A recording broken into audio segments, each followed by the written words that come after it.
Pemirsa, Senator DPD RI Gusti Ngurah Arya Wedakarna menggelar rapat dengar pendapat dengan pemerintah Kabupaten Badung. RDP yang digelar Rabu pagi membahas tentang dugaan munculnya hotel syariah di Bali.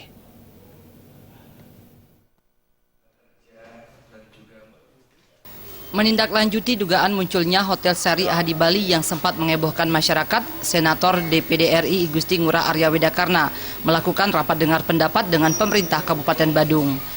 RDP yang dipimpin oleh Gusti Ngurah Arya Wedakarna dihadiri Kadis Pariwisata Kabupaten Badung, Cok Raka Darmawan, jajaran PHRI, Bendesa Adat Kuta, serta pengelola hotel. Dalam RDP tersebut, Arya Wedakarna menyebutkan hotel berbasis syariah yang sempat mengejutkan masyarakat tersebut sebenarnya sudah ada sejak 2013. Melalui rapat ini, Arya Wedakarna bersama dengan pemangku kepentingan lainnya ingin meluruskan dugaan tersebut sehingga tidak meluas yang dapat memancing kegaduhan dalam masyarakat. Kami selaku Komite 3 DPD RI bidang agama dan pariwisata akhirnya dapat menyelesaikan dan harapan ke depan bahwa di Bali tidak lagi muncul hotel-hotel yang berbau label agama apapun, terutama desa syariah, karena kita juga sudah mendapatkan suatu konfirmasi dari pemerintah pusat bahwa Bali tidak dilibatkan dalam destinasi wisata syariah.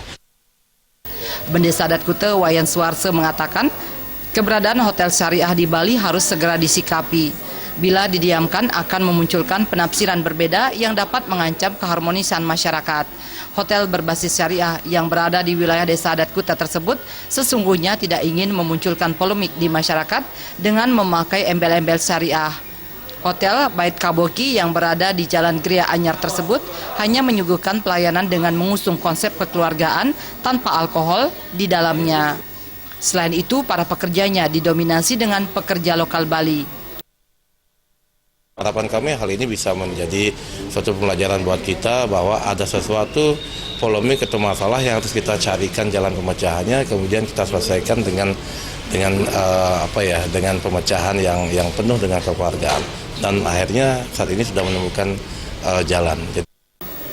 Napsin selaku pemilik hotel berharap melalui RDP ini polemik yang muncul dapat terselesaikan dengan baik. Pihaknya juga meminta maaf kepada seluruh masyarakat, khususnya masyarakat Hindu, atas polemik tersebut.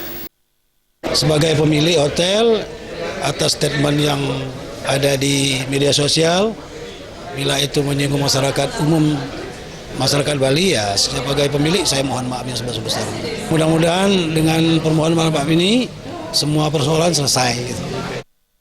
Setelah melalui pembahasan yang panjang, RDP tersebut menghasilkan sejumlah rekomendasi, diantaranya pihak hotel tidak akan menggunakan simbol agama tertentu yang dapat menimbulkan keresahan di masyarakat.